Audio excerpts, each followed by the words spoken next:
हरिमुखे म्हणा, हरिमुखे म्हणा, पुण्याची गणना कोण करी. असोणी संसारी जिवे वेगू करी, वेदशास्त्र उभारी बाह्य सदा. ज्ञानदेव म्हणे व्यासांची या खुणा, द्वारकेचा राणा पांडवा घरी. जय जय रामकृष्ण हरी, जय जय रामकृष्ण हरी. आज आपण संत श्रेष्ठ माऊली ज्ञानेश्वर महाराज यांच्या जीवनाविषयी व त्यांच्या आध्यात्मिक कार्याविषयी थोडंसं जाणून घेणार आहोत. ज्ञानियांचा राजा असलेले संत ज्ञानेश्वर महाराज यांच्याविषयी बोलणं मज पामराला काय जमणार, परंतु खूप दिवसापासूनची इच्छा व आपण देत असलेला मला भरभरून प्रतिसाद यामुळे कदाचित हे शक्य झाले. काही चुकल्यास समजून घेऊन क्षमादान करावे ही विनंती. माऊलींची माहिती एका भागात सांगणे शक्य नाही, म्हणून आपण 2 भाग बनवणार आहोत. आजच्या भागात त्यांचा जीवन परिचय जाणून घेऊयात. माऊली माऊली नमस्कार. सर्वप्रथम माझ्या चॅनलवर आपल्या सर्वांचे मनपूर्वक स्वागत. संत ज्ञानेश्वर महाराज म्हणजे महाराष्ट्राचे एक अनमोल रत्न. महाराष्ट्राच्या सांस्कृतिक जीवनातील परमार्थाच्या क्षेत्रातील न भूतो न भविष्यती असे अजोड व्यक्तिमत्व, अलौकिक चरित्र म्हणजे संत श्रेष्ठ ज्ञानेश्वर माऊली. महाराष्ट्रातील एक थोर योगी, तत्वज्ञानी आणि संत कवी, भागवत तथा वारकरी संप्रदायाचे तत्वज्ञ प्रवर्तक, अंधाराकडून प्रकाशाकडे घेऊन जाणारा ज्ञानमार्ग त्यांनी सर्वसामान्यांना दाखवला. त्यांनी त्यांच्या योग सामर्थ्याने आपले प्रभुत्व सिद्ध केले. आध्यात्मिक समतेवर आधारलेल्या वारकरी संप्रदायाची सुरुवात केली आणि वारकरी संप्रदायाला जन्म देणारे ज्ञानदेव सर्व संतांची माऊली झाले. आजही ज्ञानेश्वरांची पालखी खांद्यावरून घेऊन संत व वारकरी मोठ्या भक्तिभावाने ज्ञानेश्वर माऊलींच्या माऊली माऊली नावाचा गजर करत कीर्तनात दंग होऊन पंढरपूरला जातात. 13व्या शतकात औरंगाबाद जिल्ह्यातील पैठण तालुक्यातील आपेगाव येथे श्रावण कृष्ण अष्टमी शके 1197 इसवी सन 1275 रोजी ज्ञानेश्वरांचा जन्म झाला. वडील विठ्ठलपंत कुलकर्णी तर आईचे नाव रुक्मिणीबाई. संत ज्ञानेश्वर महाराजांचे वडील विठ्ठलपंत हे संस्कृतिक अभ्यासक आणि धार्मिक होते. मुळात ते विरक्त संन्यासी होते. त्यांनी विवाहित असताना संन्यास घेतला आणि ते काशीला गेले. ते विवाहित असल्याने त्यांच्या गुरूंना समजले. तसे गुरूंनी त्यांना परत घरी माघारी पाठवले. विठ्ठलपंतांनी आपल्या गुरूंच्या आज्ञेनुसार पुन्हा गृहस्थाश्रम स्वीकारला. विठ्ठलपंत व रुक्मिणीबाईंना 4 अपत्ये झाली: निवृत्ती, ज्ञानदेव, सोपान व मुक्ताबाई. लहान वयातच वडिलांकडून 4ही भावंडांना ब्रह्मविद्येचे बाळकडू मिळाले. आईकडून चांगले संस्कार मिळाले. त्यांचे बालपण खूपच खडतर गेले. एकदा व्यक्ती संन्यास घेतल्यानंतर तो व्यक्ती कौटुंबिक जीवन सुरू करतो हे त्या काळी समाजाला मान्य नव्हतं. त्यामुळे आळंदीच्या शास्त्री पंडितांनी त्यांच्या कुटुंबावर बहिष्कार टाकला. विठ्ठलपंतांनी ब्राह्मणांना निरनिराळ्या मार्गांनी विनवणी केली आणि आपल्याकडून झालेल्या पापाबद्दल आपणास प्रायश्चित्त करण्यासाठी काहीतरी सुचवावे अशी विनंती त्यांना केली. परंतु ब्रह्मवृंदांनी ती मान्य केली नाही.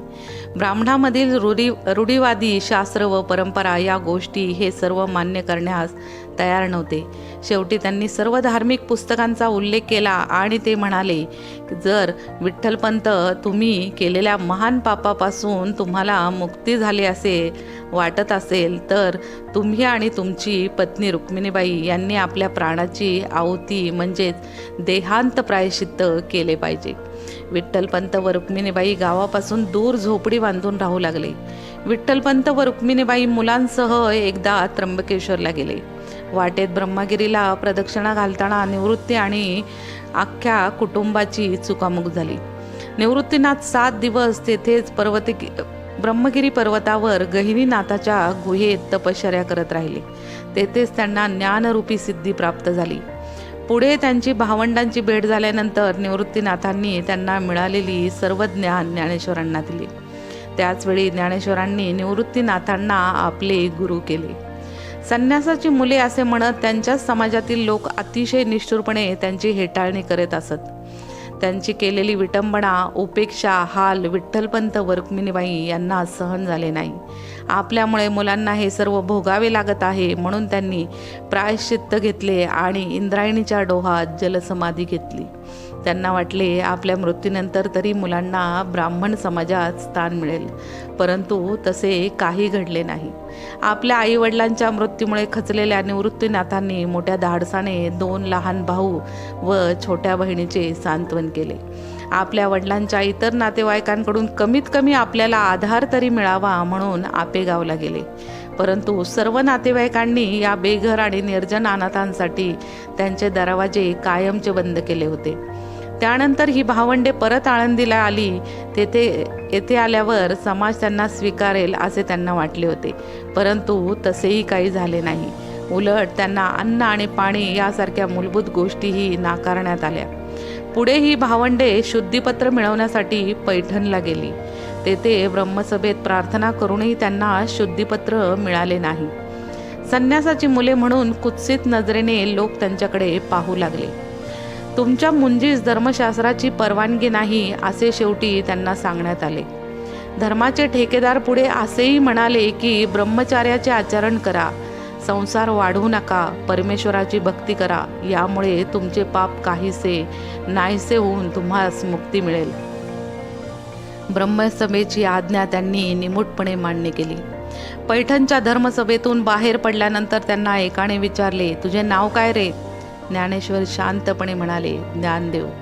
यावर नावात काय आहे रे? तो समोरून रेडा येत आहे, त्याचेही नाव ज्ञान आहे, परंतु तो तर पखाली वाहण्याचं काम करतो, तूही आता तेच कर, असं बाजूला असलेला एक ब्राह्मण कुचेष्टेने ज्ञानेदेवांना म्हणाला. त्यावर शांतपणे ज्ञानदेव म्हणाले, हो, पण त्याचा आणि माझा आत्मा एकच आहे. हो का? म्हणतोस आहेस तर तू या रेड्याच्या तोंडून वेद बोलून दाखव बरं, मग आम्ही तुझं म्हणणं मान्य करू. ज्ञानोबा रेड्याच्या जवळ गेले आणि रेड्याच्या मस्तकावर हात ठेवला. त्याचबरोबर रेड्याच्या तोंडून भराभरा वेदातील ऋचा बाहेर पडू लागल्या. कित्येक लोकांनी हा चमत्कार पाहिला. तेथे ज्ञानेश्वरांनी आपली विद्वत्ता सिद्ध केली. ज्ञानेश्वर महाराजांना आपल्या तपस सामर्थ्याचा प्रभाव दाखवण्यासाठी वाघावरून आलेल्या चांगदेवाचे गर्वहरण करण्यासाठी ज्ञानेश्वर महाराजांनी भिंत चालून दाखवलेली आख्यायिका देखील आहे. एक चमत्कार केल्यानंतर ज्ञानेश्वर नेवासे येथे गेले आणि तेथे आणखी एक चमत्कार त्यांची वाट पाहत होता. खरं तर हे चमत्कार नव्हते, ही साधना होती, ही अनुभूती होती. नेवासेचा उल्लेख ज्ञानेश्वरीत सापडतो, जेथे हे पुस्तक लिहिले गेले तेच हे नेवासे. मुले नेवासेमध्ये प्रवेश करत असताना त्यांना आढळले की एक माणूस मृत अवस्थेत होता. त्यांना आणि त्याची पत्नी त्याच्या मृतदेहाच्या शेजारी ओरडत होती. ज्ञानेश्वरांनी या व्यक्तीचे नाव काय आहे विचारले आणि ते सच्चिदानंद असल्याचे सांगण्यात आले. त्यावर ते म्हणाले, नाव धारण करणारी व्यक्ती कधीही निर्जीव असू शकत नाही, म्हणूनच त्यांनी या निर्जीव शरीरावर आपल्या अमृत हाताने स्पर्श केला. त्या व्यक्तीला उठवण्यात आले आणि सच्चिदानंद उठले. याच सच्चिदानंदाने नंतर ज्ञानेश्वरीचे लेखक म्हणून काम केले. माऊली माऊली. आजची संत ज्ञानेश्वरांच्या जीवनाविषयीची माहिती आपणास कशी वाटली नक्की कळवा. अशाच नवनवीन कथा व माहितींसाठी चॅनलला सबस्क्राईब करा.